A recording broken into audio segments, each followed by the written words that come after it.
Sebagai salah satu ormas Islam di tanah air yang terus tumbuh dan berkembang, Hidayatullah hadir dan menegaskan diri terus berkhidmat untuk agama dan bangsa menuju NKRI yang bermartabat. Berkhidmat adalah gerakan kesadaran. Karena itu Hidayatullah selalu mendorong dan terus meneguhkan jati diri, memberikan pengabdian yang terbaik semata-mata untuk menggapai ridho ilahi. Pada momentum bulan kemerdekaan ini, kita berbincang dengan Ketua Bidang Pelayanan Umat DPP Hidayatullah, Dr. Fathul Azim, Magister Kesehatan Masyarakat, yang membahas ikhtiar pelayanan umat Hidayatullah di berbagai sektor dan topik menarik lainnya. Tetap di sini, jangan lupa like dan subscribe.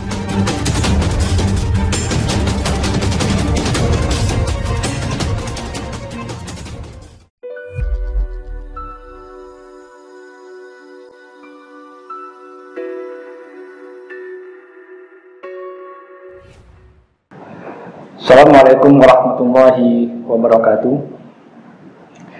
Alhamdulillah wa syukurillah, wassalatu wassalamu ala rasulillah wa ala alihi wa sahbihi wa mawala wa ba'du. Jumpa lagi pemirsa di acara kita, acara bincang yang setiap hari Senin hadir menyapa seluruh pemirsa. Dan kita akan membahas seperti biasa semua hal seluk-beluk tentang organisasi Islam Hidayatullah. Dan hari ini pemirsa, tamu kita adalah Bapak Dr. Gigi Fadul Azim, MKM. Assalamualaikum Ustaz. Waalaikumsalam warahmatullahi wabarakatuh. Beliau ini adalah Ketua Bidang Pelayanan Umat DPP Hidayatullah.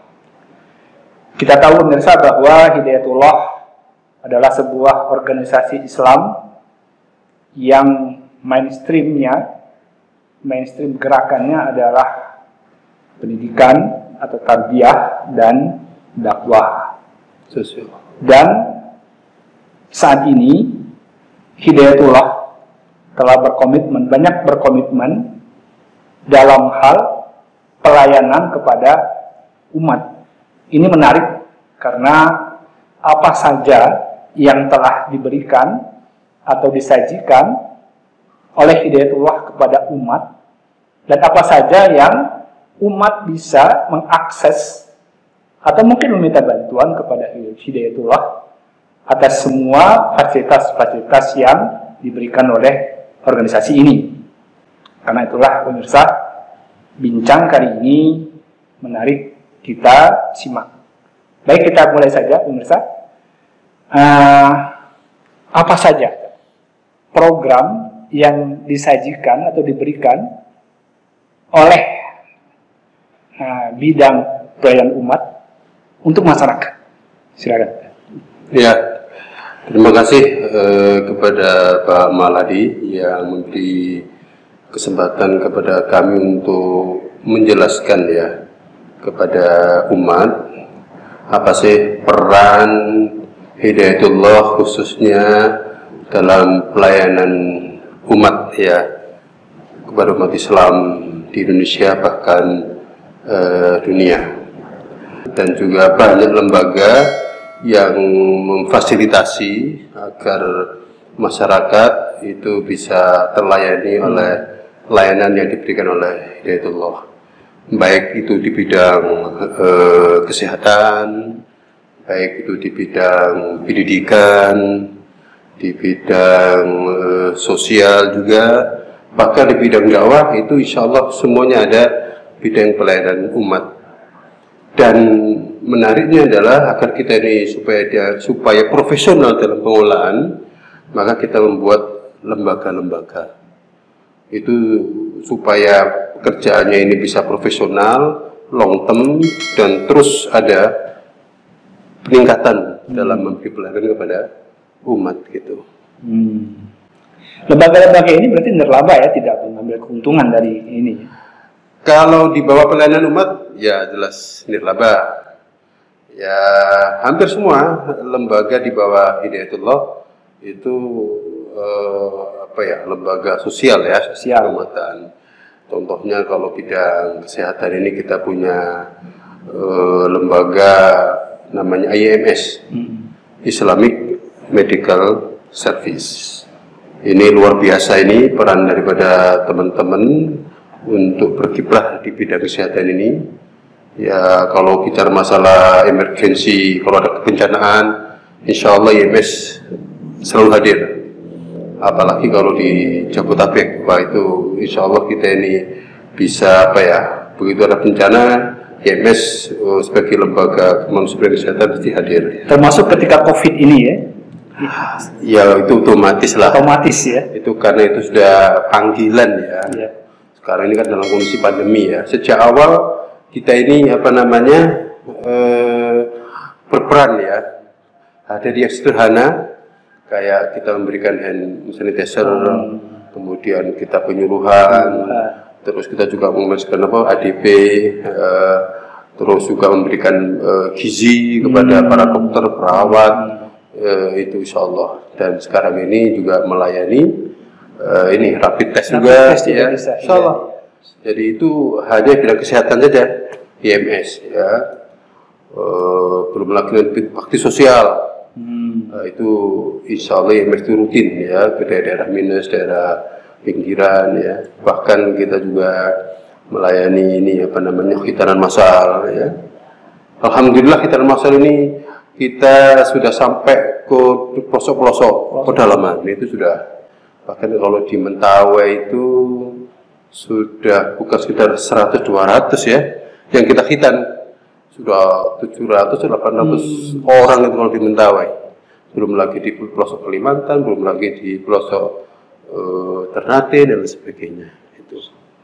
Yang lagiin juga kalau IMS ini hapus tato. Hapus tato. Masya Allah, hapus tato ini sangat menolong bagi teman-teman kita yang ingin berhijrah. Jadi itu sebagai bentuk apa ya, lambang ya, bahwa saya berhijrah. Dengan cara apa hijrahnya? Ya hapus tato. Nah itu juga kita sudah bukan sekedar hapus tato ini, bukan sekedar 100-200 orang, sudah ribuan ya yang kita layani. Itu hanya bidang kesehatan, belum lagi bidang yang lain. Gitu. Ya. Selain IMS tadi ada juga apa lembaga lain yang Iya. Kalau di bidang kesehatan kita punya klinik ya. Klinik ya. Memang bicara klinik itu gampang-gampang susah. Kalau bicara klinik kita ya mungkin di mana-mana banyak gitu ya. Tapi kita ini punya khas, punya pola, punya sistem gitu ya klinik ini.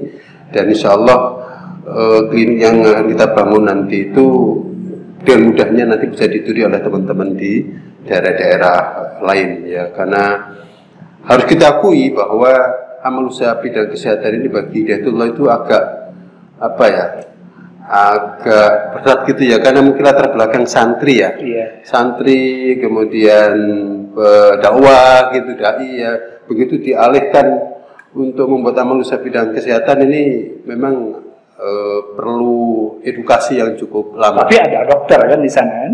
Nah, IMS ini atau Hidayat bidang kesehatan ini, alhamdulillah sudah membuat sistem klinik itu, sehingga nanti kalau teman-teman cloning di daerah itu tinggal jalan aja gitu, jadi nggak usah takut gimana nih polanya bagaimana, itu sudah sistemnya sudah ada. Bahkan sekarang kita sudah mulai membangun rumah sakit. Ya, jadi sudah klinik sudah selesai lah. Ya, sekarang kita mau bangun rumah sakit. Rumah sakit udah begitu, kita buat sistemnya dulu. Satu dulu. Insya Allah kalau sudah jadi baru nanti kita cloningkan ke teman-teman di daerah. Dan insya Allah kalau sudah tinggal cloning itu mudah-mudahan nanti rumah sakit juga akan hadir di seluruh Indonesia. Begitu Pak. Ada juga SAI. Apa juga itu SAI itu? SAI itu singkatan dari Sahabat Anak Indonesia. Itu di bawah Departemen Sosial. SAI ini sebetulnya pengembangan dari PPAS. PPAS itu namanya Pusat Pendidikan Anak soleh. Alhamdulillah PPS ini ya kalau orang awam ya panti asuhan gitu loh, panti asuhan. Tapi kita namakan PPAS, Pusat Pendidikan Anak Soleh, supaya si warga atau santri yang di panti asuhan itu nggak merasa inferior, nggak merasa rendah diri ya. Jadi bukan panti tapi di PPAS gitu. Itu sekarang alhamdulillah PPS ini Hidayatullah ini punya sekitar 530 PPAS atau panti asuhan 530 gitu. Ya. Bahkan sekolah-sekolah Hidayatullah yang maju, ya kan ada sekolah Hidayatullah yang maju ya, atau pesantren ya, seperti di Surabaya, di Malang, di Batam, di Makassar ya, di Balikpapan juga ada yang maju, itu ada PPAS-nya juga gitu. Jadi memang diwajibkan sekitar 10 sampai 20% itu harus menyediain apa anak yang nggak mampu. Tapi kalau PPS murni jauh lebih banyak lagi. Nah, itu jumlahnya kita 530. Nah, SAI itu membawahi beberapa PPS itu. Jadi bagaimana mengangkat harkat martabat anak-anak soleh ini atau anak-anak yatim ini, begitu bagaimana bisa mereka terangkat martabatnya oleh ya apakah namanya bentuknya pelayanan pendidikannya, layanan sosialnya, layanan menu gizinya, SPP-nya dan sebagainya. Itu dilakukan oleh apa? SAI. Sehingga SAI juga punya apa ya? Selain dari 530 juga ada binaan-binaan ya. Yang ada kan tidak semua juga di PPS kan, ada juga yang di luar ya, kalau ada orang pedalaman, pinggiran. Nah, itu juga garapan daripada apa? SAI. Jadi SAI ini menggarap PPAS yang di dalam pesantren atau di panti asuhan, juga menggarap di luar. Nah, begitu itu SAI. Menarik tadi kebencanaan ya. Iya. Tadi ada begitu bencana terjadi, kemudian ada IMS yang turun tangan, kemudian ada juga pendanaan dari Baitul Mal gitu ya. Iya. Selain itu ada lagi nggak ya khusus kebencanaan yang di sini itu lah. Untuk kebencanaan ini alhamdulillah di Hidayatullah ini yang profesional di bidang itu ada 2 lembaga ya. Pertama SAR. Ya, SAR. SAR ini alhamdulillah sudah hadir hampir di seluruh kota ya. Begitu ada bencana mesti ada SAR Hidayatullah di situ. Bahkan kita ini sudah dikenal bahwa kalau ada bencana mesti Hidayatullah itu adalah terdepan dan mengawali kan gitu ya sampai selesai gitu. Nah, itu sudah saya pikir sudah tahulah orang di mana-mana. Dan yang kedua adalah lembaga namanya TAS, Tim Aksi Siaga Kemanusiaan. Nah, Tim Aksi Siaga Kemanusiaan sebetulnya adalah koordinator dari semua kalau ada bencana gitu, koordinator kegiatan. Nah, yang meneruskan gitu ya. Kalau emergensi itu kan tadi SAR itu ya. Ya, gitu selesai emergensi, ya kan ada lanjutan apakah namanya itu pengungsian, membangun rumah, kemudian santunan pada orang-orang yang kena bencana dan sebagainya, itu dilakukan oleh TAS, Tim Aksi Siaga Kemanusiaan. Sehingga ketika ada bencana itu nggak sekedar kita ke sana aksi Hidayatullah cuma 2 atau 5 hari, enggak. Bisa berminggu-minggu bahkan berbulan-bulan ya dilakukan oleh Tim Aksi Siaga Kemanusiaan tadi. Tim Aksi Siaga Kemanusiaan tadi TAS itu dalam hal bekerja juga berkolaborasi ya dengan otomatis ya PMH lah. PMH itu kan sebagai lembaga milik zakat ya, mendukung semua kegiatan. Terus IMS juga turun gitu ya. Kemudian Posdai juga turun. Posdai itu lembaga dakwah ya di bawah Hidayatullah juga, sehingga tidak sekedar membuat sekolah dai, tidak sekedar memberi santunan dai. Ketika ada bencana juga mereka ikut juga turun memberikan bimbingan rohani ya istilahnya ya, kepada orang yang terkena dampak bencana. Sehingga yang datang ke sana memang orang-orang yang profesional. Kalau bidang emergensi ya SAR gitu, profesional di bidangnya. Kalau bidang dakwah ya nanti datang itu Posdai. Kesehatan IMS akan turun. Kalau bidang untuk pembangunan rumah, jembatan atau pengungsi, yaitu tas datang. Begitu Pak. Jadi kebencanaan sudah ditangani oleh sebuah lembaga. Kemudian anak-anak soleh atau anak-anak yatim dan terlantar juga di lembaga, ditangani oleh lembaga. Dai juga. Nah, dai ini menarik ini ya. Karena memang dai ini kan ujung tombak dakwah di daerah tertentu ya. Nah, tadi sebut pos dai. Itu apa saja program pos dai dalam mengelola dai tadi. Jadi pos dai ini Masya Allah, alhamdulillah luar biasa kiprahnya ya dalam mengangkat para dai dan juga pengiriman dai di pelosok-pelosok Nusantara. Jadi dai ini, pos dai ini adalah pertama memberi santunan dai. Jadi dai-dai yang dikirim, jadi tidak hanya mencetak, tidak hanya menggembleng dai, tapi mereka juga dikirim. Nah gitu. Tidak sudah dikirim, mereka juga selama sekitar setahun 2 tahun itu juga disantuni. Begitu, sehingga alhamdulillah teman-teman di Hidayatullah dalam hal pengiriman dai ini akhirnya ya kata lembaga yang lainnya menilai ya, Hidayatullah kok mampu bertahan ya para dai-nya di daerah terpencil, daerah pinggiran, daerah pelosok gitu. Bagaimana itu? Ya pertama harus kita akui memang digembleng dulu di sekolah dai atau di perguruan tinggi juga ada ya. Kemudian memang kalau programnya jelas ya, mereka datang kan juga mungkin bagaimana programnya gitu ya. Juga ada ini santunan dai, kemudian memberikan sarana dai dan sebagainya. Gitu. Ini santunan dai, ini juga menarik ini. Artinya dai yang dikirimkan oleh Hidayatullah ke daerah pelosok itu tidak harus memikirkan lagi ya bagaimana kehidupan sehari-harinya, bahkan bagaimana nanti kelanjutan setelah semuanya selesai. Ini bagaimana Hidayatullah mengaturnya? Ya mohon maaf ya, bicara santunan ini apakah kemudian kasih gaji besar? Enggak ya, sekedar ada aja supaya mereka itu lebih serius, lebih fokus gitu ya, memikir dan selama setahun 2 tahun kan memang juga namanya ngerintis kan juga perlu perlu sarana yang mereka juga nggak bingung-bingung gitu ya. Nah begitu, sehingga perlu kita kasih santunan dai itu. Bahkan tidak sekedar itu, kalau di dai itu ada yang namanya jam soskat ya, jaminan sosial kader.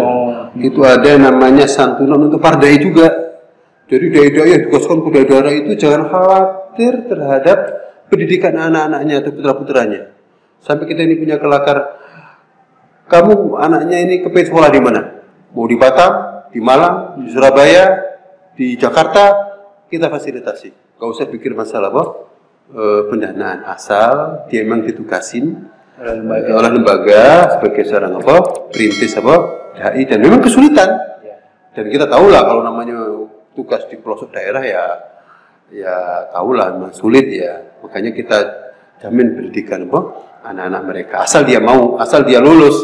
Kadang-kadang kan kepingin sekolah di yang elit, tapi kemudian mohon maaf ini dari segi